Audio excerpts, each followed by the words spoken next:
Olá, farmacêuticos, estudantes de farmácia. Hoje recebemos aqui no estúdio o Dr. Pedro Leopoldo Ortiz, psiquiatra, e a nossa colega de profissão, doutora Raila Chistanê, né? O tema de nosso bate-papo hoje é delicado, mas necessário. Vamos falar sobre a saúde mental e os cuidados com o uso indiscriminado de medicamentos psicotrópicos e calmantes.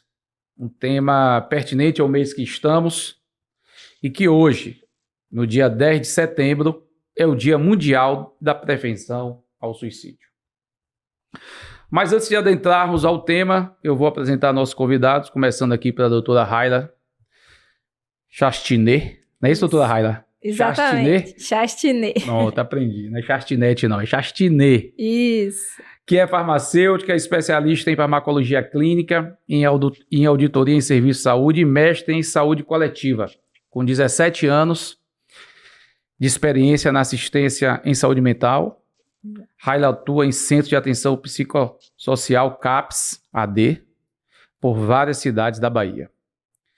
E também diretamente, né, no Distrito Federal, recebemos o Dr. Pedro Leopoldo Ortiz.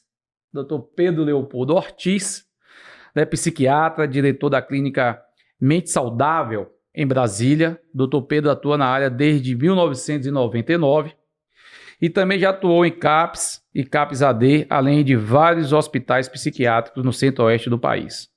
Então nós estamos aqui com duas grandes referências no tema que será levado ao ar aí pelas redes sociais do Conselho Regional de Farmácia da Bahia, sobretudo aí no mês de setembro, que é um mês em que discutimos a questão da saúde mental. Não percam esse grande podcast. Doutora Raila, começando por você que está aqui conosco, gostaria que você falasse um pouco mais, né, da área de atuação sua hoje, onde você está trabalhando, né, aqui no estado da Bahia, qual município, enfim, esse atendimento que é realizado no CAPS. Certo, Mário. Primeiro quero agradecer pelo convite e me sentir muito honrada estar aqui falando de um tema que é tão importante e um tema que me captura há muitos anos, né? Venho atuando na saúde mental. Atualmente exerço a minha profissão em Camaçari, mas já trabalhei também em Salvador. Então, juntando tudo, performo esses 17 anos. Então, a saúde mental é uma área de abrangência muito grande, uma área muito importante. A gente vem percebendo isso, principalmente depois da pandemia, né? Uma área que vem sendo falada. Eu acho que e merece toda essa relevância porque é uma área que traz muito esse olhar, a necessidade desse olhar, né? Então, é uma área que, para mim, como eu falei, né, me captura. Estou na saúde mental há bastante tempo porque eu acho incrível a possibilidade de atuar com essas pessoas, né, com o ser humano. É algo que me envolve muito. Então, fazer profissional para o farmacêutico dentro do Centro de Atenção Psicossocial, que é o lugar onde eu atuo, ultrapassa o local da farmácia. Eu acho que isso é importante de ser dito, de ser conversado, principalmente para os estudantes de farmácia que enxergam o local de atuação do farmacêutico, a farmácia, para entender que é para além da farmácia, né? A atuação do farmacêutico está para o usuário, para aquele outro indivíduo, para aquela outra pessoa que faz uso de medicamento ou não. Não é uma necessidade o uso do medicamento. O uso do medicamento se faz necessário, mas não se faz determinante dentro do tratamento da saúde mental. Eu acho que é importante a gente trazer essa discussão e esse olhar que nós, enquanto profissionais de saúde mental, que atuam na saúde mental, estamos para o indivíduo, para o ser humano. E enxergar o ser humano é enxergar além do uso do medicamento, é enxergá-lo de forma integral.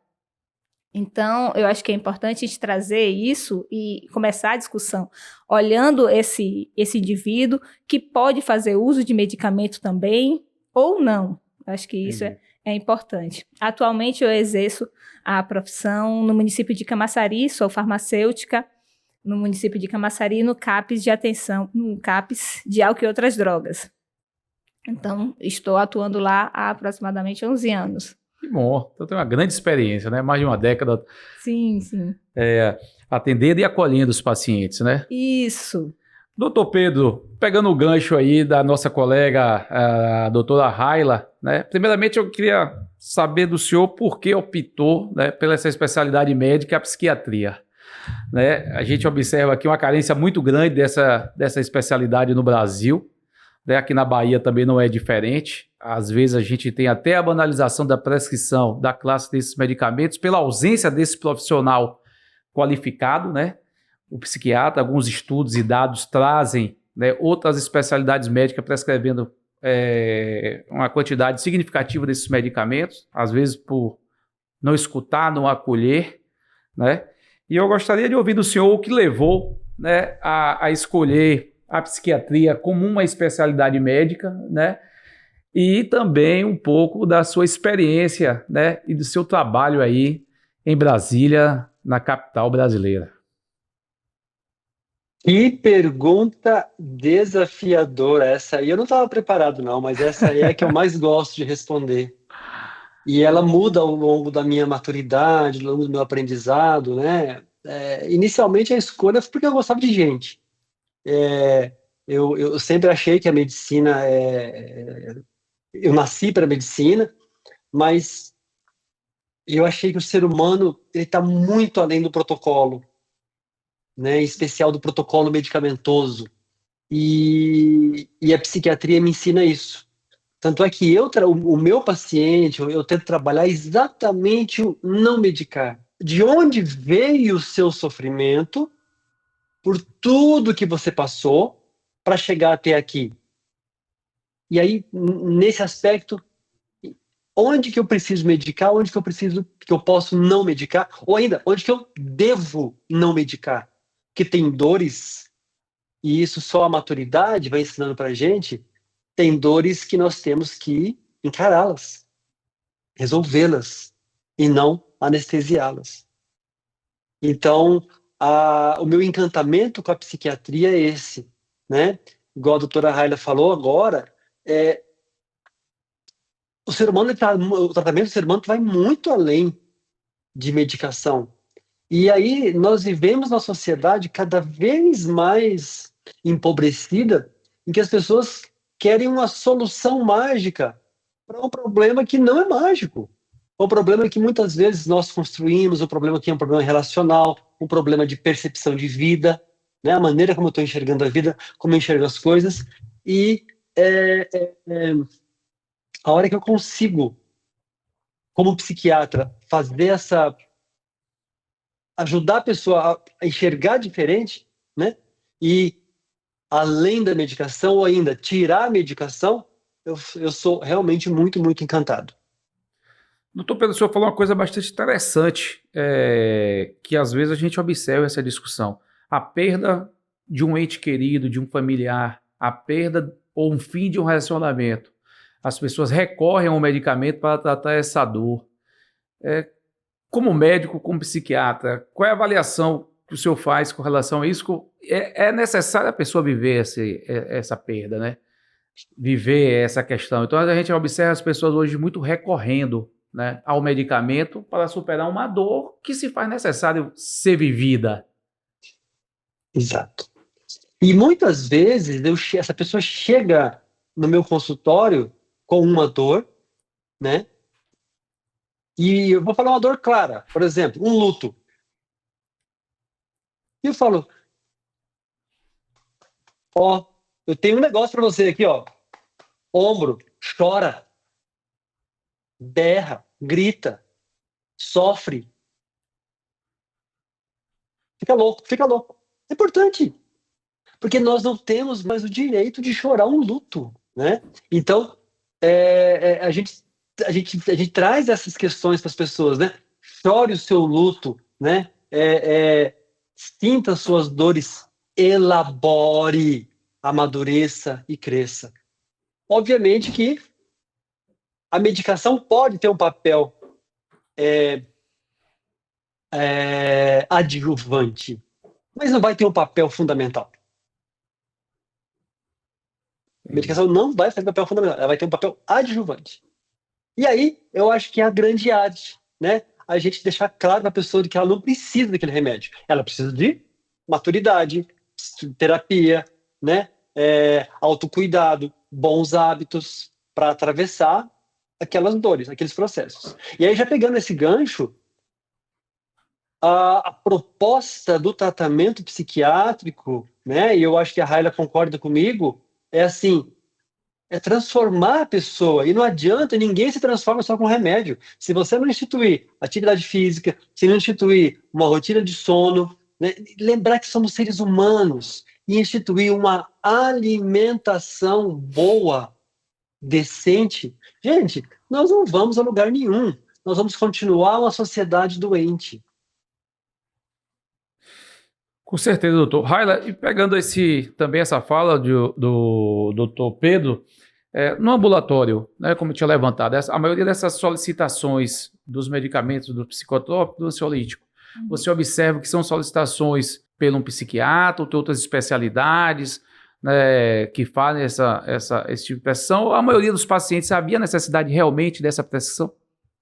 Assim... Porque você está no front, né? Então, as pessoas se dirigem à unidade de saúde para adquirir esse medicamento. Isso. Então, você tem toda essa vivência com relação a isso, né? Lá no CAPS, a farmácia atende os pacientes que são acompanhados pelo serviço, né? E lá dentro temos o psiquiatra. É o psiquiatra responsável pela prescrição. Então, o que eu observo é que o uso do medicamento no CAPS, ele vem dentro, que é a unidade mais fechada, né?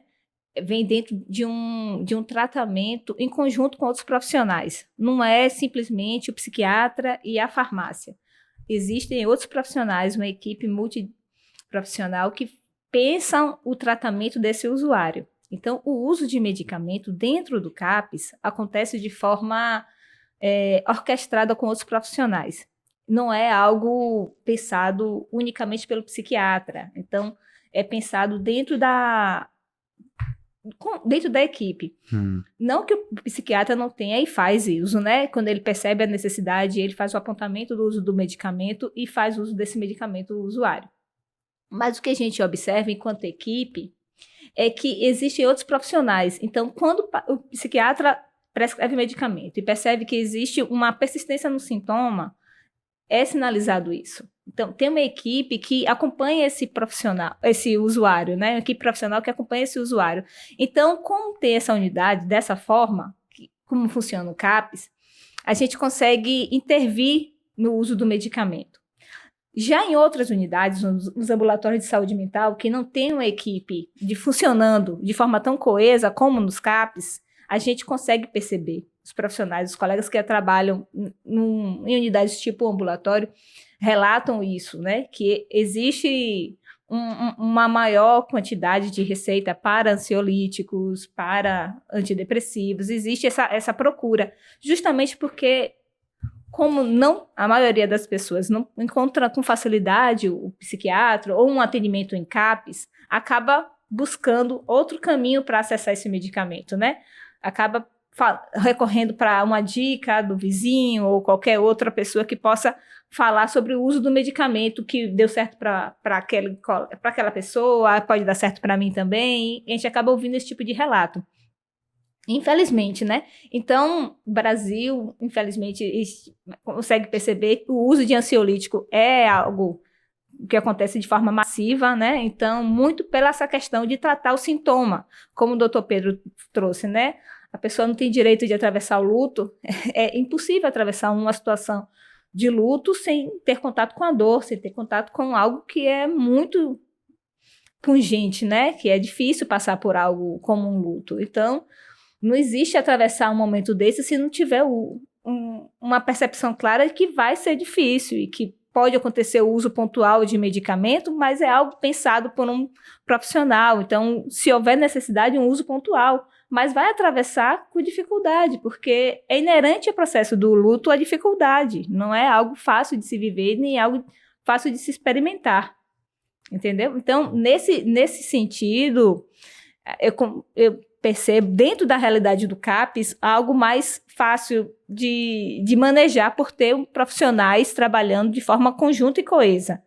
Entendeu? Então, o uso do medicamento dentro do CAPES é algo mais pensado e manejado entre os colegas. Doutor Pedro, dados da OMS, da Organização Mundial de Saúde, trazem que 6% da população brasileira, significativo, sofrem, né, de algum tipo de depressão ou já vivenciaram, né, essa questão de saúde mental.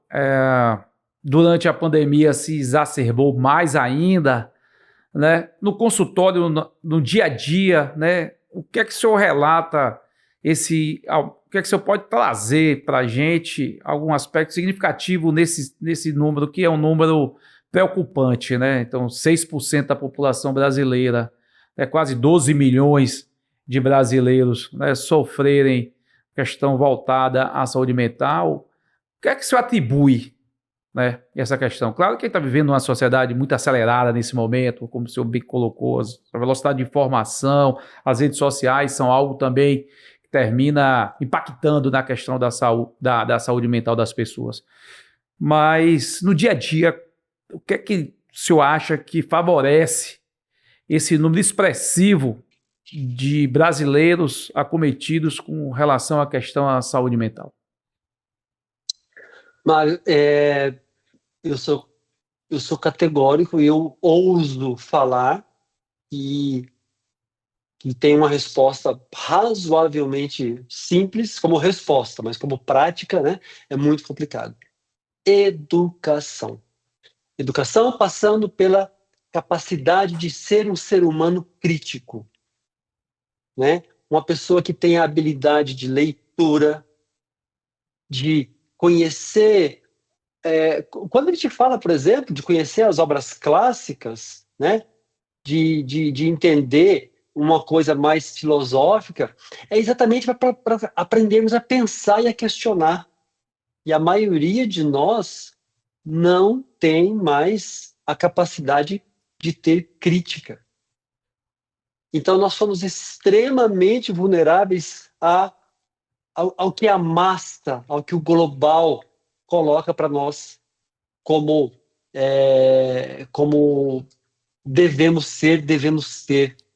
Então, é um sofrimento para ter um desempenho tão fútil. Desculpa, né, a palavra, mas é essa, é futilidade. Mas é futilidade no sentido de imaturidade, né? E de não lidar com frustração, de não lidar com tédio. Porque nem no tempo livre, o que nós fazemos? Em vez de pegar um livro, a gente pega um celular. Então, nem o tédio a gente consegue lidar atualmente. Então, no meu olhar, a questão da educação ela é fundamental. Educação para quê? Para que nós tenhamos capacidade crítica, né? E essa capacidade crítica passa necessariamente por analisar os sentimentos, analisar a frustração, analisar o tédio, analisar várias coisas e não simplesmente ser impulsivo, porque nós estamos lidando e seguindo informações, conceitos e culturas massificadas e rasas, muito rasas. Então a nossa capacidade crítica está cada vez menor. Essa é a minha percepção. Raila, epidemiologicamente lá no consultório, né, que você faz a dispensação, acredito que você tem um consultório farmacêutico lá, né? Pelo que você me falou, você termina acolhendo, conversando, né, com esses pacientes. Quais seriam, assim, a idade desses pacientes, né, que mais procuram, que mais chegam com essa prescrição lá? E se realmente você verificou um aumento também significativo pós-pandemia, e se esses dados que a OMS traz de quase 12 milhões de brasileiros refletem no aumento da demanda do seu consultório? Houve esse aumento de demanda? Deu para você perceber? E se houve, mesmo com a avaliação do psiquiatra, como você colocou, o paciente lá já é direcionado por uma equipe multiprofissional, né, multidisciplinar, tem outros profissionais também que fazem esse atendimento, esse acolhimento. Realmente havia necessidade dessas prescrições? Olha, doutor Mário, eu acho importante trazer isso. Eu vou contextualizar para que as pessoas que estejam aqui acompanhando entendam como funciona a farmácia lá do CAPS em que eu atuo, porque quando houve farmácia, uma unidade de saúde pública, imagina o formato convencional de farmácia. Então, a farmácia de lá é diferente. A proposta de atendimento lá é que a farmácia seja um local de atendimento, como é o consultório médico, como é o consultório psicológico, como é qualquer outra sala de atendimento individual. É a farmácia. Os usuários são convidados a adentrar a farmácia. Então, ocorre um momento de interação entre o usuário. E eu percebi isso muito precocemente. Eu acho que quando eu comecei a atuar na saúde mental, eu comecei a perceber que não adiantava eu dispensar o medicamento, entregar o medicamento, fazer todas as orientações quanto ao uso daquele medicamento. Porque os usuários até prestavam atenção no que eu estava falando. Só que não garantia que aqueles usuários fizessem o uso correto daquele medicamento. Como eu percebi isso? Com o tempo, eu comecei a fazer visita aos usuários. Eu ia à visita domiciliar. E eu começava a perceber que tinha medicamento em casa. Que eles faziam uso, mas faziam uso de forma irregular, digamos assim. Então, não adiantava eu fazer, como tinha aprendido lá atrás, na faculdade, entregar e orientar em relação ao uso do medicamento. Eram coisas realmente importantes, mas era importante também que eu trouxesse para aquele usuário o uso do medicamento dentro da realidade dele. Para entender a realidade daquela pessoa, só se eu tivesse um tempo a mais para que eu pudesse escutar aquela pessoa. Então, a farmácia, todos os CAPs que eu já atuei, tem um formato diferente. Então, lembra muito mais um formato de uma sala de atendimento individual do que uma farmácia convencional de unidade de saúde. Então, eu tenho um tempo para fazer escuta com aquele usuário. Os usuários me conhecem, eu conheço a história da maioria dos usuários que eu atendo, a história de vida deles. Eu não vou saber, obviamente, todos os medicamentos que eles fazem uso, mas eu vou saber qual a história de cada um. Da maioria dos pacientes que eu atendo, eu conheço a história. Então, ele vai me dizer se ele vai fazer uso ou não. Falei, não adianta, porque eu acho que esse medicamento não vai dar muito certo. E eu consigo, porque eu tenho um vínculo com esse usuário, explicar a necessidade daquele uso daquele medicamento naquele momento. Que a gente pode até repensar o uso do medicamento daqui a alguns meses, mas que ele faça essa aposta comigo, que o médico prescreveu, então vamos comigo. Se você perceber que tem algum tipo de alteração, que não está fazendo bem, você sinaliza, você sabe que eu vou estar aqui na unidade, você vai me encontrar com facilidade. Então, eu construo com os meus usuários uma relação de proximidade. Então, quando eu consigo estabelecer vínculo, ele consegue confiar em mim e confia na proposta de tratamento que é pensada para ele. Então, a gente consegue avançar no acompanhamento daquele usuário, porque a gente consegue estabelecer uma relação de vínculo. Então, a partir daí, eu comecei a perceber que a adesão à farmacoterapia mudou. Porque ele conseguiu perceber que existe um profissional que vai estar para escutá-lo e entender o que faz sentido dentro da vida, da realidade dele. Então, eu acho que pensar no uso do medicamento é pensar antes do que faz sentido para aquela pessoa. Porque só entregar o medicamento, se você conseguir entender o que é aquela pessoa, quem é aquela pessoa, o que é o uso do medicamento para aquela pessoa, a gente não vai conseguir avançar. Ele vai até consentir, pegar o medicamento, levar, mas a garantia da adesão à farmacoterapia a gente não tem na prática. Então, quando eu comecei a me aproximar, a estabelecer um vínculo com esses usuários, eu comecei a perceber uma mudança. E eles sinalizam, olha, eu consegui, eu mudei, agora estou fazendo uso. E realmente eu entendi que nos primeiros 10, 15 dias eu não ia ver uma mudança nos meus sintomas. Eu comecei a perceber que eu precisava esperar um pouco mais para perceber uma alteração nos sintomas. Então, quando você tem esse momento, essa escuta, essa conversa, constrói-se uma relação com os usuários, a gente consegue perceber um avanço no tratamento. Entendeu? Então, assim, a primeira parte da pergunta acho que foi essa. E a segunda parte, eu acho que, como eu trabalho no CAPS AD, eu acabo percebendo uma faixa etária mais jovem. Acho que eu atendo usuários mais jovens lá no CAPES. Então, acredito que uma faixa etária de 25 a 35 anos. Acho que é essa faixa etária assim, que eu mais atendo lá no CAPES AD. É a faixa etária que chega. É preocupante, né? Porque, de fato, é a classe operária, né? Quem está trabalhando hoje no Brasil. Doutor Pedro, os pacientes, quando se dirigem a um consultório de psiquiatria que chegam aí no seu consultório, eles já chegam fazendo uso de medicamentos? Como é que é essa realidade? Olha, a maioria já chega fazendo uso de medicação indicado por um não especialista, né? Então, esse é um ponto bem frequente. Existe um público muito pequeno que chega virgem de tratamento, mas é muito pequeno mesmo. A maioria ou vem de outros colegas ou vem de clínicos, né? E aqui não cabe uma crítica aos clínicos, porque o acesso ao psiquiatra é muito difícil. Então, assim, existe uma carência, né, doutor? Existe uma carência da especialidade de psiquiatria no Brasil. Sim. existe. Isso é bastante perceptível. Sim. Então, quando eu vejo a Raila falando que tem essa estrutura tão legal, assim, tão maravilhosa, eu fico com inveja, entendeu? Porque é muito difícil a gente conseguir ter não só o psiquiatra, mas como ter uma equipe, né, para acolher. Isso na saúde suplementar, como na saúde pública também, né, doutor? O acesso é difícil tanto na saúde suplementar, para os convênios particulares, como também na atenção primária, do sistema de saúde, entendeu? Você tem essa especialidade médica. Eu observo, às vezes, você quer marcar uma consulta com um psiquiatra, 4 meses, 5 meses para conseguir, né, essa agenda do profissional. Isso.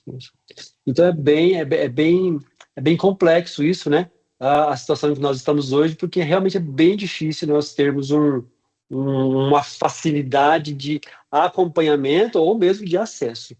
Então, realmente, geralmente as pessoas chegam medicadas. E a sociedade, de uma forma geral, né, esse modelo que é instituído no Brasil, se eu não me engano, o país é o 5º país no mundo em consumo de medicamentos, né, aliás, de faturamento, aliás, só perde para a indústria bélica, centrado no modelo do médico, ele faz o diagnóstico e o medicamento é a cura.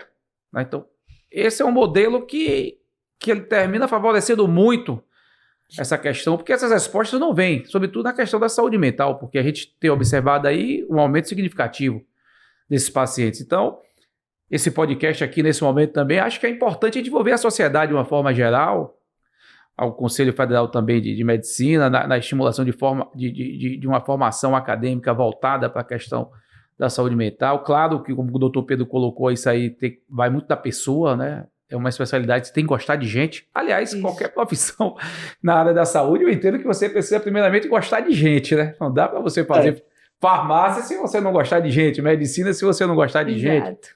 Né? Então, mas isso é um debate que precisa ser levantado, né? Estimular essa formação, né? Mário, e é um debate tão delicado, né, em que a gente não vê a psicologia médica, ela é muito rasa, com raríssimas exceções, ela é muito rasa, não é formadora, de fato, no curso de medicina, tá? E também trabalhamos com pouca elementos como nutrição. O médico tem pouquíssima formação em nutrição. Ou seja, ele não consegue entender de fato, ter crítica de fato, se um hábito alimentar está prejudicando a saúde mental da pessoa. Então, olha a gravidade, olha a falha que ainda nós estamos. Então, a gente precisa muito caminhar, né, em tudo. E aí eu volto à ideia de pessoas críticas, pessoas que estudam, pessoas que têm educação e vão corrigir os seus próprios hábitos também. Isso é verdade. Na formação farmacêutica também, na formação acadêmica, ela não traz muita coisa voltada à saúde mental. É necessário que o colega, né, faça uma especialização em saúde mental. A gente tem sempre falado que, infelizmente, né, é uma demanda crescente, como o senhor bastante colocou e a doutora Raila traz aqui, de jovens, né, que estariam nesse momento trabalhando no país, estão afastados. Eu vi um dado agora de não sei a quantidade de pessoas que foram afastadas por questão de saúde mental, né? E, de fato, o que é que nós estamos fazendo, né, enquanto sociedade, o que nós estamos fazendo enquanto profissional de saúde para melhorar esse quadro? Acho que cabe ao farmacêutico a promoção do uso racional do medicamento, né? Esse aconselhamento, doutor. Você está vendo como é importante. Muitas vezes você tem a prescrição, essa dispensação não é uma dispensação qualificada, o paciente não adere ao tratamento e a gente não tem a resposta terapêutica desejada pelo médico prescritor, né? Então, essa inter-relação entre o médico prescritor e o farmacêutico, vocês entendem que é de suma importância. Sim. Sem dúvida. Existe um estudo que vocês devem conhecer melhor que eu, que pergunta assim para o médico, né? Você acha que o seu paciente toma o remédio direitinho? Aí o médico fala assim, nossa, o meu paciente toma direitinho. Você acha que o paciente do doutor fulano toma o remédio direitinho?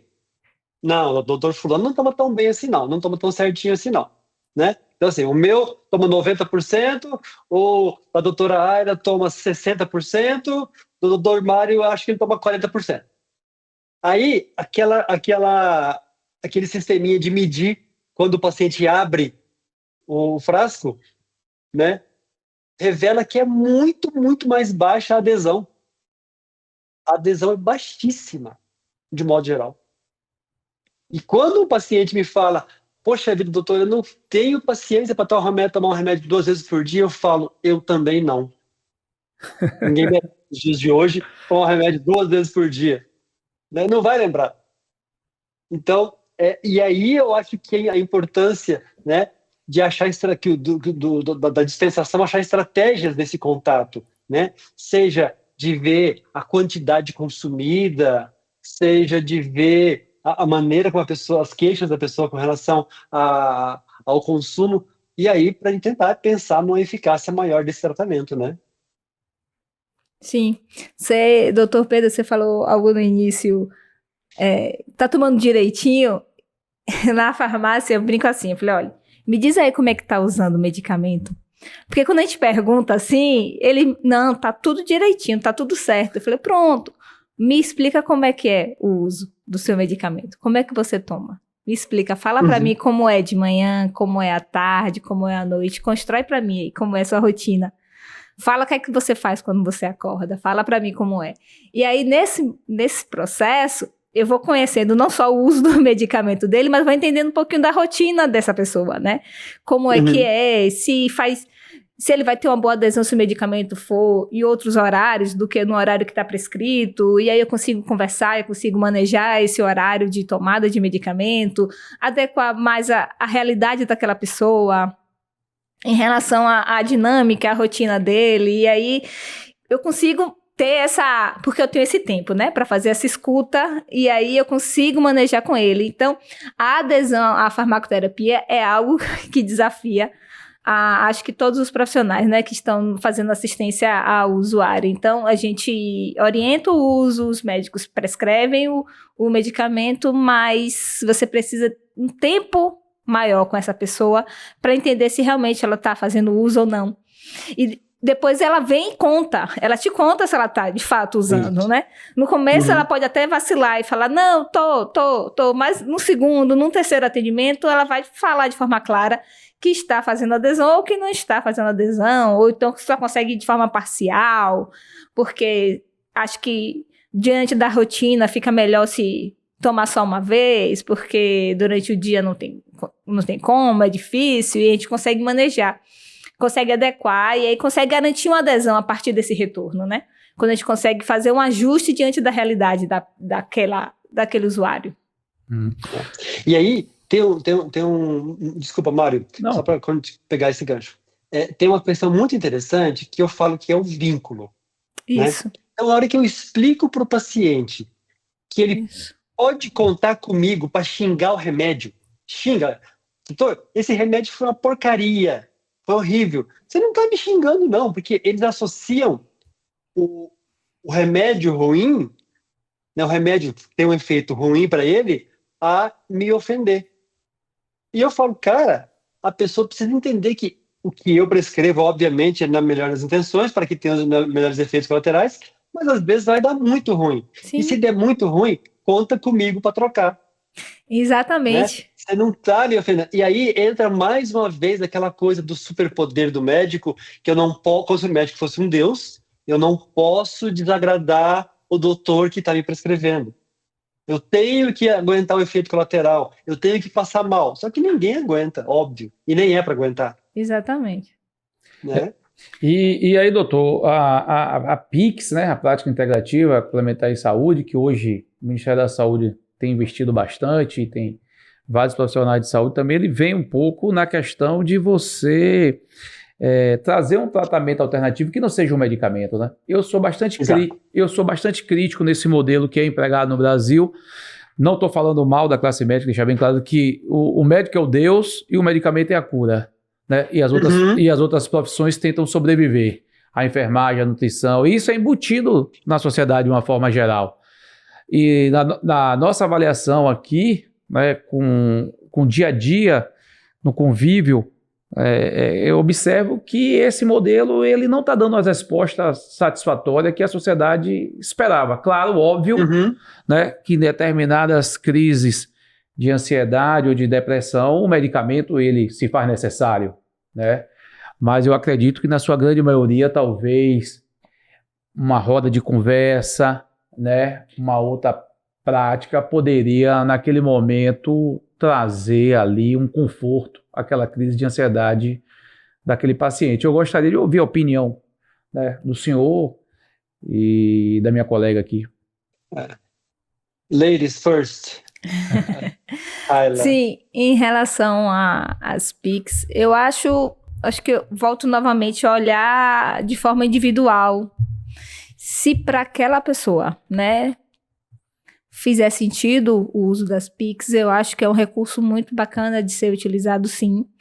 Não tenho, assim, críticas em relação ao uso das PICs. Pelo contrário, eu acho que pode ser uma ferramenta, uma aliada nesse processo.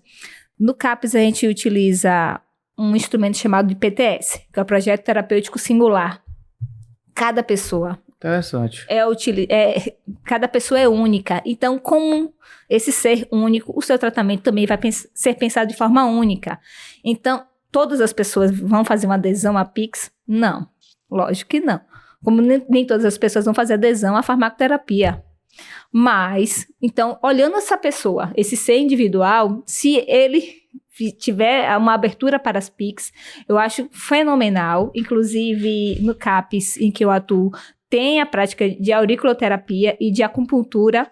Então, são recursos que o profissional utiliza com os usuários, né? Tem um médico acupunturista lá também.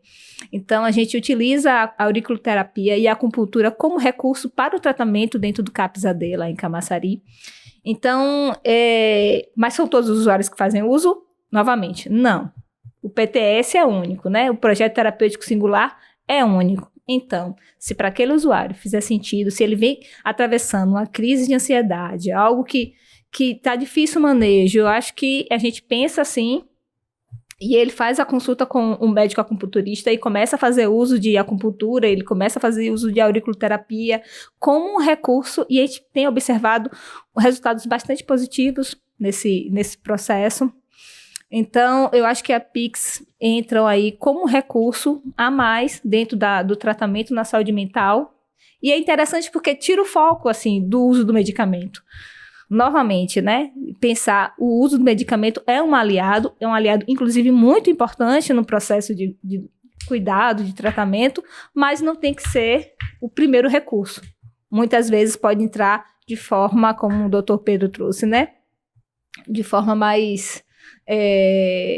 dando um suporte, né? Que o centro do tratamento é aquela pessoa, é o usuário, né? Então, o paciente é o centro do tratamento. Então, se fizer sentido para aquele paciente, eu acho muito interessante o uso, sim, das PICs. Eu também sou bastante suspeito para responder isso, porque eu sou instrutor de meditação, eu gosto da prática, tudo que envolve essa prática da meditação e a filosofia associado à meditação, né? As várias correntes filosóficas associadas à meditação, eu sou apaixonado. E é incrível quando você pega um grupo e faz 4 semanas, 8 semanas seria perfeito. Você pega um grupo e faz 8 semanas de meditação com as práticas, com as técnicas, tudo direitinho. A mudança, se você colocar escalas de bem-estar, escalas de ansiedade, muda ao longo das 8 semanas. Então, é uma prática complementar, né, que é a ideia, o conceito da PIX, né, é uma prática complementar que nós não usamos. Né? Nós não paramos para viver o agora, para estar conectado com o agora. A gente sempre está, entre aspas, né, multiconectado. Ninguém está multiconectado, ninguém é multifunção, mas acha que está com vários estímulos e acaba adoecendo o cérebro. Né? Eu trabalho muito com as pessoas neurodivergentes, o autista em especial. E o autista tem o cérebro hiperexcitado. Uma das características da pessoa autista é o cérebro hiperexcitado. E aí eu falo, gente, nós precisamos diminuir o número de estímulos e excitações para esse cérebro. Então, a ideia da higiene do sono, a ideia da meditação é fundamental para que a pessoa trabalhe o aqui e agora, para que a pessoa diminua a excitabilidade cerebral, a irritabilidade cerebral, diminua os sintomas de modo geral. Então, se a pessoa chega em casa e vai para uma tela, se a pessoa chega em casa e vai comer uma refeição que não é algo que colabora com o sono, se a pessoa chega em casa e vai comer uma alimentação pró-inflamatória, que é outro conceito que na medicina, de modo geral, ela é mal vista, né? O médico que trabalha um conceito de um hábito de vida não inflamatório, ele é mal visto, ele é visto como médico paranauê, ele é visto como médico que não é um médico, entre aspas, de verdade. E nós temos aí muitas evidências que, mudando esses hábitos, né, com essas práticas integrativas, né, e inclui aí a espiritualidade, ou seja, na vertente que a pessoa se identificar, incluir a espiritualidade, você muda a qualidade de vida dessa pessoa. É interessante, viu? Todos os dois depoimentos, tanto da Raila como do Dr. Pedro, chama bastante atenção, né? O conhecimento de causa para nós aqui do Conselho e farmacêuticos estudantes que nos acompanham nesse momento. Doutor Pedro, enquanto Conselho de Farmácia, nós temos 2 legislações que utilizamos para a fiscalização do estabelecimento farmacêutico, que é a Lei 13.021 de 2014, que traz que essas farmácias, para funcionarem, tem que ter a obrigatoriedade da presença de um profissional farmacêutico durante todo o horário de funcionamento. Nós temos também uma lei sanitária de 73, que também já traz no seu arcabouço essa presença desse profissional. O que a gente tem observado aqui no estado da Bahia, e não é muito diferente dos demais estados, com relação aos medicamentos psicotrópicos e ansiolíticos, que tem uma portaria específica da Anvisa, da Agência Nacional de Vigilância Sanitária, que é a 344, que fala nessa prescrição pelo médico prescritor ou outro profissional, com retenção de receita, né, com lançamento no SNGPC, Sistema Nacional de Gerenciamento de Produto Controlado, a necessidade de você, né, fazer esse lançamento, esse acompanhamento. Mas muitas vezes o que a gente tem observado aqui é que você tem uma quantidade significativa desses medicamentos nesses estabelecimentos, que eles são ofertados aos pacientes que se dirigem ali ao balcão de uma farmácia sem a presença desse profissional farmacêutico e se banalizam a utilização da classe desse medicamento, o que tem trazido um problema de saúde pública gravíssimo. Né? Então, o Conselho ele atua de que forma? Fiscalizando esse estabelecimento para que essa prática nociva à saúde da população não ocorra. Né? Então, deixar claro a importância que o Conselho tem, né, em promover o uso racional do medicamento, sobretudo dos ansiolíticos e dos psicotrópicos. Né? Então, o que é que a gente observa na maioria desses estabelecimentos? Essa quantidade desses medicamentos e a banalização da utilização dos mesmos. O que o relato do Dr. Pedro nos traz é que muitos desses pacientes que também procuram, né, o consultório já chegam medicalizados, né? Às vezes por indicação de um amigo, às vezes não é nem um médico de outra especialidade, né? Então é um amigo que prescreveu, toma aqui um Lexotan, toma aqui um Rivotril, que você vai dormir melhor. Ele se dirige ao estabelecimento desse clandestino, consegue comprar esse medicamento, adquirir esse medicamento e fazer a utilização. O que de fato, eu queria ouvir a opinião de vocês, eu acho que não melhora o quadro clínico do mesmo, né? E se lá também, Raila, e outra experiência sua que você também já vivenciou, esses pacientes que procuram o CAPS sem ser direcionados. Se existe essa possibilidade, ou todos os pacientes que chegam ao CAPS, eles são direcionados pelo médico, pela equipe disciplinar, ou eu posso estar lá batendo na porta do CAPS. Estou aqui, não estou me sentindo bem, estou tomando esse medicamento, eu quero que você resolva o meu problema. Pronto. A demanda do CAPS, a gente atende os pacientes que são matriculados no serviço, mas a porta é aberta. Né? A demanda é aberta. A demanda é aberta, exatamente.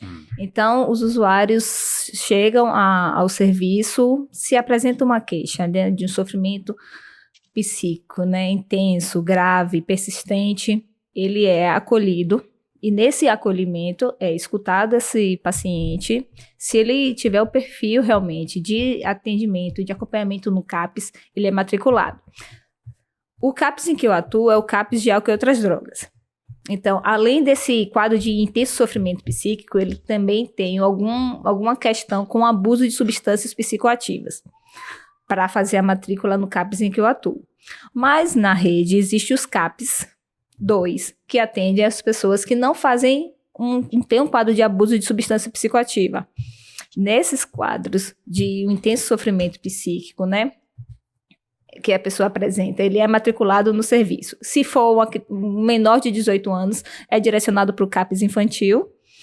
Caso não seja, caso já tenha mais de 18 anos, é matriculado no CAPS 2. Caso apresente um episódio de depressão, um episódio de um luto, de um trauma importante, mas não é algo grave, persistente, não é algo que faria jus uma matrícula dentro do CAPS, é direcionado ao ambulatório de saúde mental. Na rede em que eu atuo, existem 2 ambulatórios de saúde mental.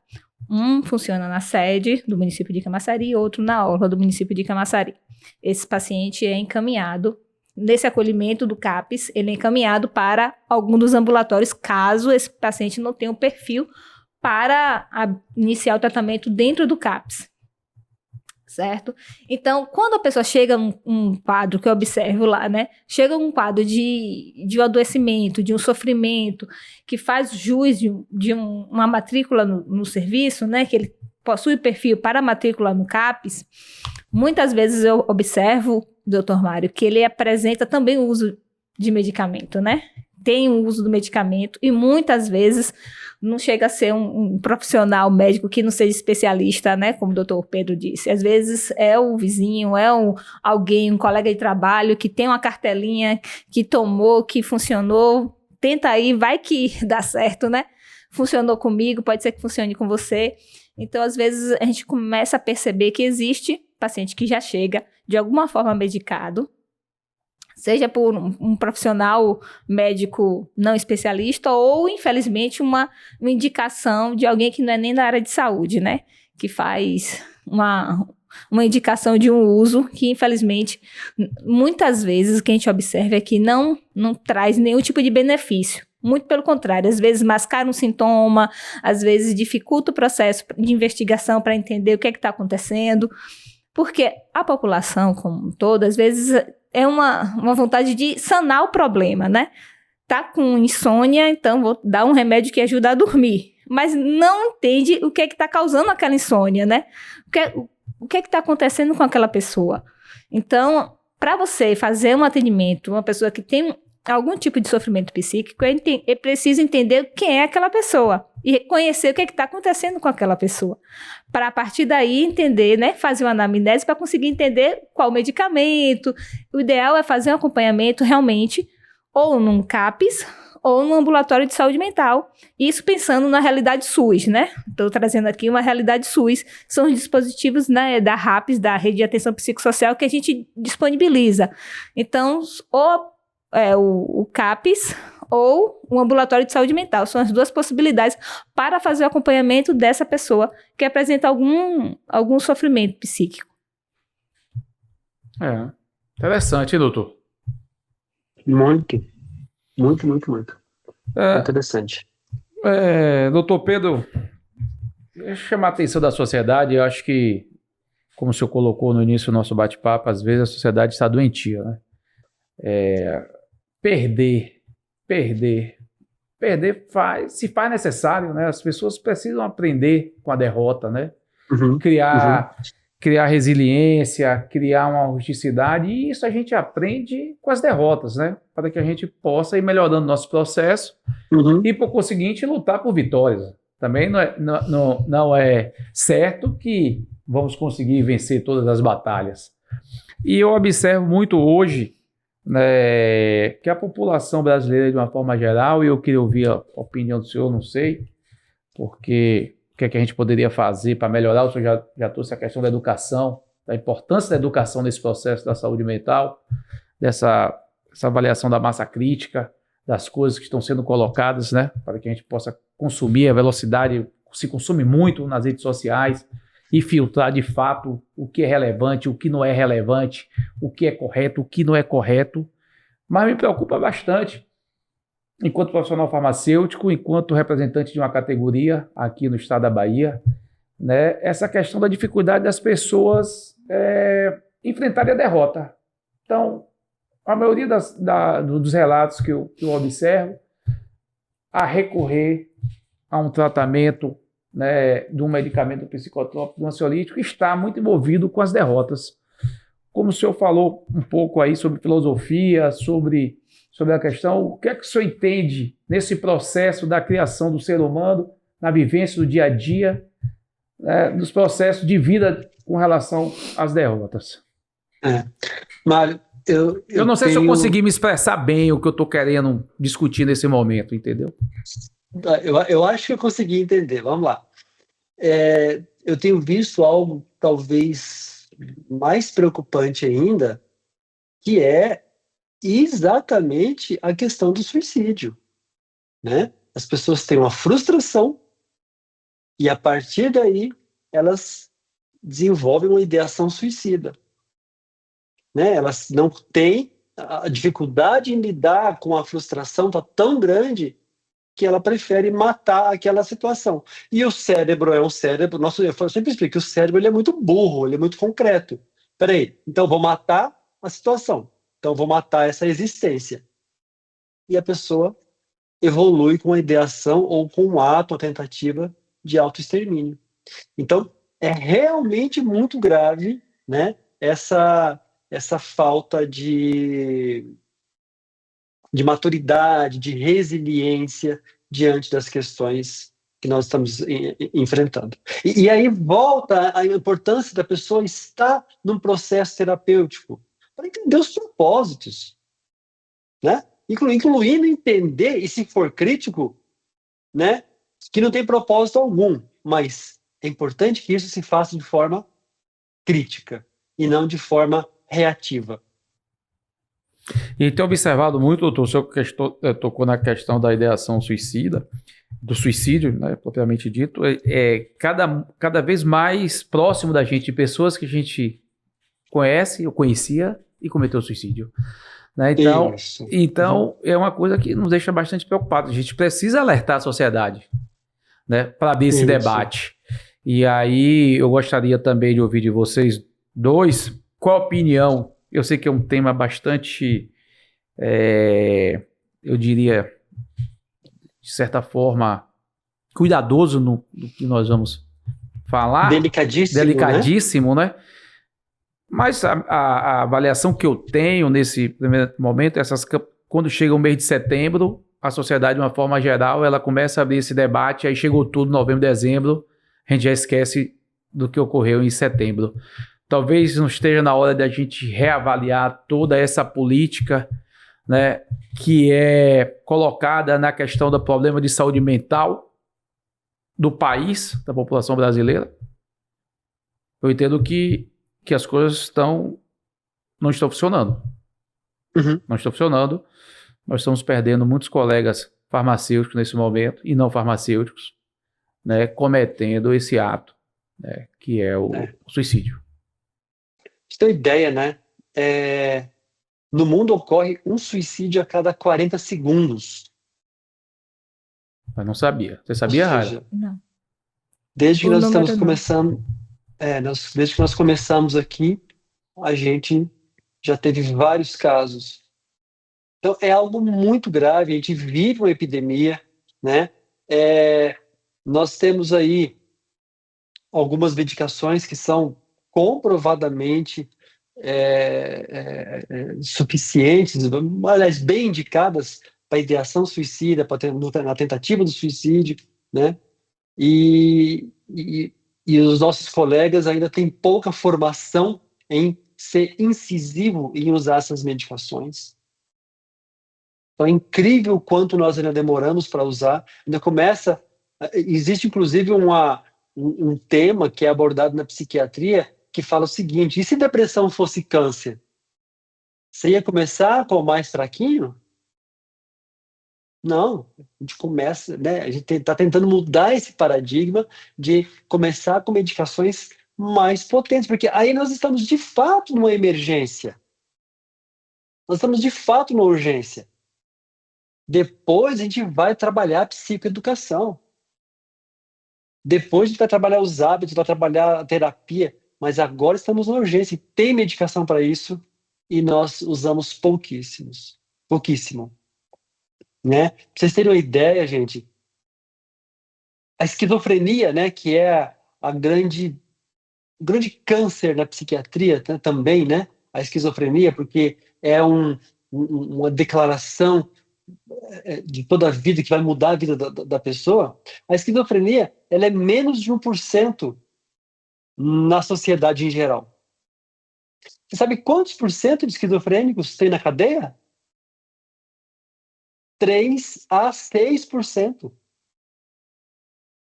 Ou seja, nós estamos prendendo os nossos doentes em vez de tratá-los. Essa é a conclusão clara. Estamos prendendo. Então, a abordagem, ainda temos muita coisa que precisa ser mexida, ser tratada, porque tem coisa que passa lá na ideia da educação, mas tem coisa que é estrutural, que tem que ser mexida de forma incisiva, né? Que é, por exemplo, o tratamento tanto da esquizofrenia quanto da ideação suicida ou da tentativa de suicídio. Acho- Interessante, né, Raia? Sim, acho que a fala de Dr. Pedro me fez lembrar Goffman. Acho que quando a gente pensa em instituições totais, né? O aprisionamento, trazer um número desse, a maioria, 3% das pessoas encarceradas terem esquizofrenia, né? Então é um número muito alto. Nós estamos encarcerando em vez de tratar. Então existe uma falha aí, uma lacuna muito importante, né? Existe e enxergar a necessidade de tratar quem está atravessando, quem tem um quadro de sofrimento psíquico, né? Quem tem um quadro de adoecimento. Precisa desse olhar da sociedade, dos profissionais de saúde, de entender que existe uma necessidade de tratamento, né? Então, quando as pessoas estão atravessando um processo de dificuldade, de um luto ou de qualquer outra dor muito dilacerante e já vem o tratamento, existe uma chance maior de uma intervenção, acho que de uma intervenção mais pensada, né? Porque não que as pessoas que estejam em acompanhamento dentro dos CAPs, dentro das clínicas, não atravessem um momento de dificuldade e não tenham quadros de ideação suicida. Acho que é preciso trazer, porque às vezes as pessoas olham assim, mas está dentro do CAPs, mas está com acompanhamento psiquiátrico e está com um quadro assim, a pessoa está em tratamento, mas não significa que não apresente mudança no quadro, que não tenha um rebaixamento de humor, que não tenha uma dificuldade a ser atravessada. Elas estão em tratamento e vão ser melhor assistidas, obviamente, do que quem não está. Uma pessoa que está em tratamento e atravessa um quadro de rebaixamento de humor tem mais chance dos profissionais que estão fazendo assistência a essa pessoa pensar em estratégias e manejos de cuidado. né? Não é porque ela está no CAPS que ela não atravessa a dificuldade e não apresenta um quadro de ideação suicida. A gente tem pacientes assim no CAPS, muitos pacientes. Então, a postura muda. Quando a gente percebe que tem essa mudança no comportamento, muda. Então, a gente tem outras estratégias a ser lançadas, a ser construída dentro do tratamento dessa pessoa que apresenta esse rebaixamento de humor, que apresenta essa depressão, que apresenta um quadro que precisa de um olhar mais próximo dos profissionais, né? Então, trazendo para o recorte da farmácia, lá, quando a gente tem alguns usuários que apresentam um quadro, né, de uma fala com ideação suicida recorrente, com rebaixamento de humor, um quadro que muda, e a gente precisa pensar novamente nesse tratamento, porque, novamente, não é algo definitivo, né? O tratamento é algo em constante movimento. Então, a gente pensa também na dispensação desse medicamento, né? Essa pessoa que está com um quadro mais fragilizado, ela tem condição de levar o medicamento para 60 dias? É a melhor estratégia? Não. Normalmente a gente percebe que não é a melhor estratégia. Então a gente pode pensar numa dispensação diferente para essa pessoa. Então essa pessoa vai levar a quantidade de medicamento para 30 dias, 15 dias, 10 dias, uma semana. Depende da realidade daquela pessoa novamente. Quando ele tem uma rede de apoio, quando ele tem uma família organizada, que a gente pode contar com essa família ou com algum familiar que possa prestar esse tipo de acompanhamento mais próximo a esse usuário, ok, a gente faz a dispensação e essa pessoa fica responsável. Mesmo assim, ele não leva nem os 60 dias. Ele leva uma quantidade menor, mas com a vigilância de algum familiar, né?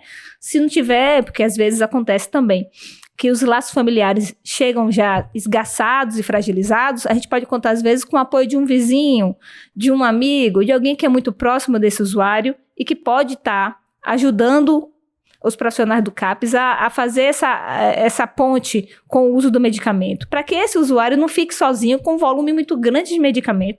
Por mais que a portaria 344 oriente, que pode ser dispensado cada receita até 60 dias, a gente tem que pensar dentro do quadro daquela pessoa se faz sentido, se é a melhor conduta 60 dias de medicamento com uma pessoa que está com um quadro mais delicado de uma ideação suicida, por exemplo. Então, quando existe a necessidade de repensar a dispensação, nós repensamos a dispensação, sim, lá no CAPS. Então, ele acessa uma quantidade bem menor de medicamento, a depender do quadro. Se é um quadro muito delicado e a gente não tem um apoio de algum familiar ou algum vizinho, alguns usuários chegam a fazer uso diariamente do medicamento na própria unidade. Quando a gente percebe que tem essa possibilidade, sabe? Para que ele seja assistido pelo CAPS, sem correr o risco de levar um volume de medicamento que acabe comprometendo o tratamento dele, né? Que ele aconteça alguma coisa. Então, a gente pensa, novamente, dentro de um projeto terapêutico singular, né? Então, se existe uma necessidade de repensar a dispensação, a gente organiza e cria uma estratégia para que seja possível o uso do medicamento de forma segura para aquela pessoa. Doutor Pedro, concordo da última fala do senhor com relação a esse enfrentamento de forma mais incisiva, sobretudo nesses pacientes com ideação suicida. Eu acho que aí não podemos facilitar de forma alguma, se faz necessário logo, talvez essa dose de ataque, né, desse medicamento. Uhum. Mas eu tenho um relato que aconteceu na última plenária e eu queria compartilhar com vocês e ouvir a opinião dos dois colegas que estão aqui nesse momento. A conselheira também, uma conselheira nossa, ela tem também uma vivência sobretudo na assistência farmacêutica na atenção primária, e ela relatou um caso de, eu vou dizer aqui, Dona Mariazinha. Né? Dona Mariazinha estava tendo uma reforma em casa, no seu telhado, daí isso estava levando a ela um barulho de irritabilidade, e isso causava uma insônia, né? Ela se dirigiu à unidade de saúde, e o médico, a senhora não está conseguindo dormir, não, nem ouviu direito, de fato, o que estava ocorrendo com aquela insônia, e prescreveu um clonazepam. Toma um clonazepam aqui que a senhora vai melhorar. Terminou a reforma, o barulho cedeu, diminuiu, e a paciente continuou fazendo utilização do clonazepam. E para fazer o desmame foi uma coisa, ela relatou, foi com muita dificuldade, inclusive a paciente até subtraiu esse medicamento na farmácia pública, não era um CAPS, né? Não sei até porque esse medicamento estava lá, que não deveria estar. Daí eu queria ouvir de vocês se realmente, doutor Pedro, existe uma dependência química, né? Se esse tipo de droga ela traz essa dependência química aos pacientes usuários e, de fato, esse desmame é um desmame fácil de ser feito, né? É difícil, precisa de toda uma equipe disciplinar, mas observe aí, nesse caso, a banalização do medicamento que agravou mais ainda a questão da saúde mental da paciente, né? E aquilo me deixou, assim, bastante preocupado.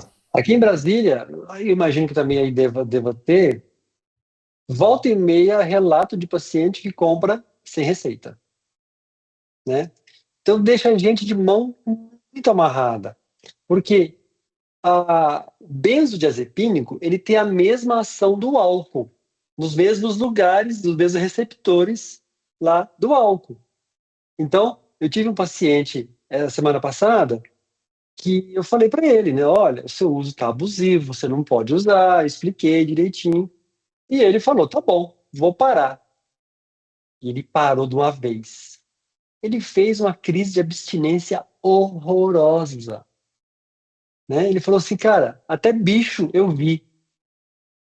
Né? Ele já teve crise de abstinência de álcool no passado. E ele falou, foi igual a crise do álcool, até bichinho eu vi. Ou seja, se eu tenho crise de abstinência, eu estou autorizado a dar o diagnóstico de dependência química. Porque a pessoa não consegue parar porque é uma questão cerebral, uma questão de neurotransmissor, ela não consegue tirar. Olha a gravidade disso, né? E aí, temos sim a dependência química.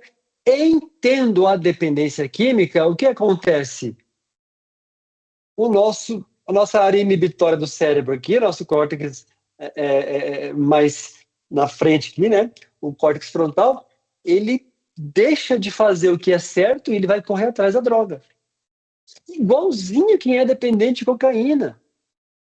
Igualzinho quem é dependente de álcool. Sabe aquele alcoólatra que esconde a garrafa de álcool em algum lugar no armário, embaixo da cama? O dependente de clonazepam, de alprazolam, faz a mesmíssima coisa. É muito, muito forte. Então, tem pessoas que não têm esse vício e não vão ter problema. Ótimo. Mas não é a maioria. Tá? Muitas pessoas vão ter abstinência, vão ter dificuldade, e um número pequeno, assim como as outras drogas, um número pequeno vão ter dificuldades gravíssimas. Vai ser muito difícil a retirada. Então, sim, temos um caso de dependência química e a pessoa faz síndrome de abstinência. Você enfrenta muito isso lá? Acontece. A gente percebe, sim, uma procura maior pelos benzodiazepínicos.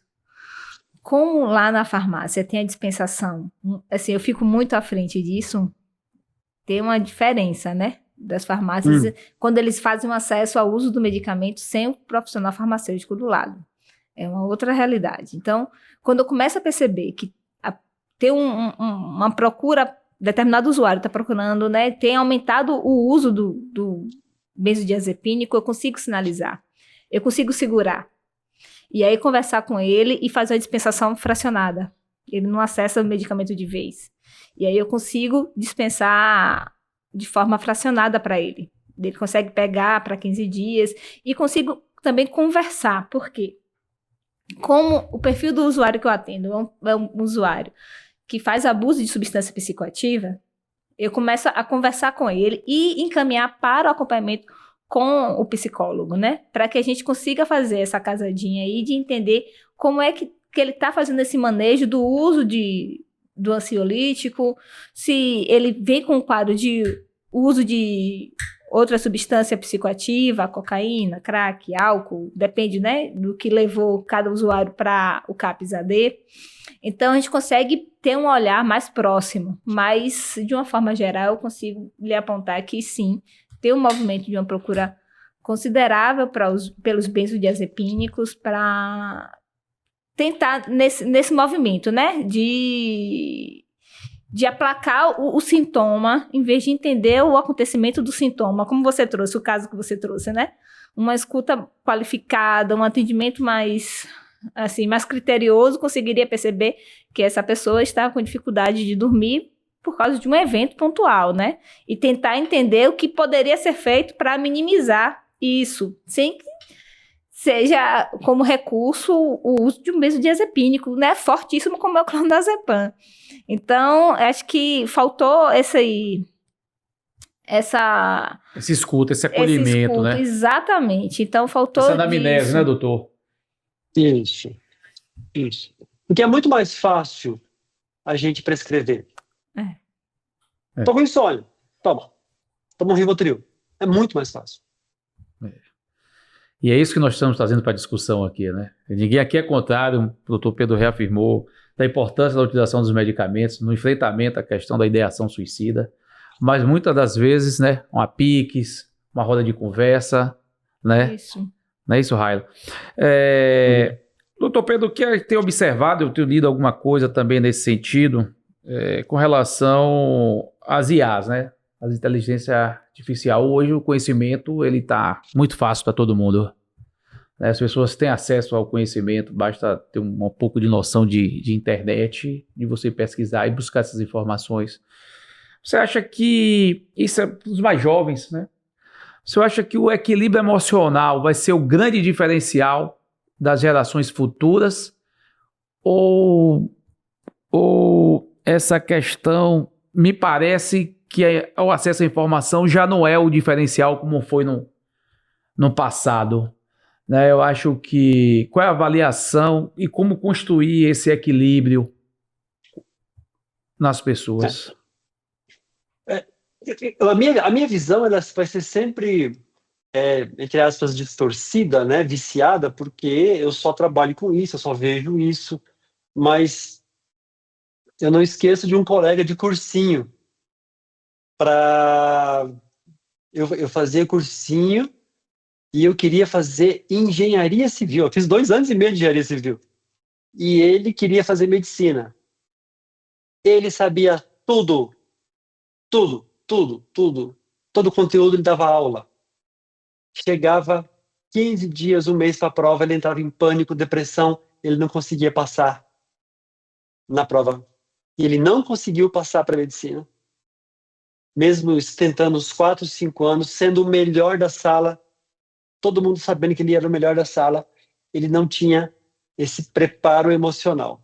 Então, essa falta de preparo emocional, ela sempre existiu, né? Tem pessoas que têm muito conhecimento, mas a interação social, e aí eu falo de um lugar de expert, né, de gente que tem muita experiência na área da neurodivergência. A neurodivergência é muito comum as pessoas terem muito conhecimento, mas a interação social ser extremamente adoecida, extremamente fragilizada. Por quê? Porque a interação é comunicação. E tem muitas pessoas que têm um déficit. Isso aí é um grande problema do ser humano. Nós temos um déficit na nossa comunicação. Porque a nossa comunicação envolve muitas questões. E nós não nos damos conta. Eu acho que é só, falei aqui para o Mário, né? E ok. Não. Existem vários elementos, existe entonação, escolha das palavras, gesticulação facial. E a maneira como eu percebo isso também. E muitas vezes isso não é trabalhado. E isso não sendo trabalhado, a gente tem uma grande dificuldade de lidar com pessoas, de interagir. Então, respondendo a sua pergunta, o acesso ao conhecimento está muito democrático, mas o equilíbrio emocional para lidar com isso, eu vejo que ainda ela é precária. O que você acha, Raila? Sim, acho que acesso à informação não significa que seja um acesso à formação, né? A informação está de forma democrática, mas até o próprio recurso da inteligência artificial não significa que o que apresente ali seja verídico. A inteligência artificial precisa ser treinada. Eu tenho um amigo engenheiro nessa área e ele fala, olha, eles precisam ensinar a IA. A IA não sabe fazer isso. Então, são os comandos, são os prompts que você faz, que você ensina a IA. Então, o processo de formação é necessário e não substitui. Você não consegue substituir o processo de formação por acesso à informação. Você precisa ter um conhecimento prévio para conseguir entender se o que a IA está informando é de fato verídico, é de fato real, faz sentido ou se não faz sentido. Quando você faz um comando para IA, você precisa ter um discernimento para entender isso. Se você não tiver conhecimento algum sobre aquele assunto, você pode acreditar que o que ela está informando ali é real e muitas vezes não é. Não é. Então, o acesso à informação não garante o processo formativo da pessoa. Não garante. Uhum. E aí eu ouso dizer que mesmo com a formação, que é uma característica que temos aqui em Brasília, né? Nós temos gente com muita formação, mas é muito comum pessoas bastante adoecidas, porque eu tenho formação, eu consegui passar num ótimo concurso, mas e depois? Como eu vivo? Como eu vivo? Né? Passei num concurso para auditor, não sei das quantas, para juiz, para promotor. Aqui em Brasília tem muita oportunidade. Salário muito bom, né? Uma garantia de estabilidade para o resto da vida. E como eu vivo? Uma excelente reflexão para ser feita, né? Uma excelente reflexão para ser feita. Eu gostaria de ouvir, né, pelo alongar aqui do tempo que nós temos aqui na gravação do podcast, gostaria de ouvir a consideração final do Dr. Pedro, doutora Raila, né, sobre esse tema de bastante relevância para os profissionais de saúde e para aquelas pessoas que nos assistem nesse momento, né? Farmacêutico, estudante de farmácia e outros mais. Eu gostaria, doutor Pedro, que o senhor fizesse uma consideração final. Bacana. Bem, em primeiro lugar, eu quero agradecer essa oportunidade. Eu nunca tive a oportunidade de debater com o farmacêutico e ter essa conversa tão rica, né? E apesar de eu sempre saber da importância do farmacêutico, eu não tinha essa proximidade. Então, me senti muito honrado, aprendi bastante com vocês hoje, né? E a reflexão que eu trago é aprendermos a sermos pessoas críticas.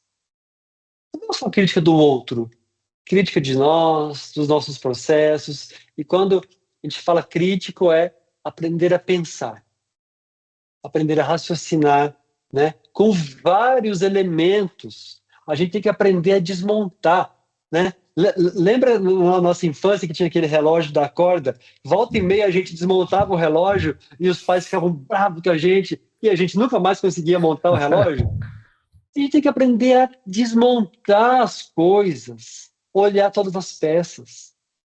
E hoje nós temos, inclusive, a IA que me ajuda a pensar melhor, desde que eu coloque um prompt adequado, desde que eu coloque as coisas de forma adequada. Mas aprender a pensar, né? E isso, geralmente, a melhor IA que ajuda a fazer isso é ainda a terapia, que ajuda a gente a pegar as várias peças do nosso sofrimento e colocar numa perspectiva distante para a gente conseguir enxergar.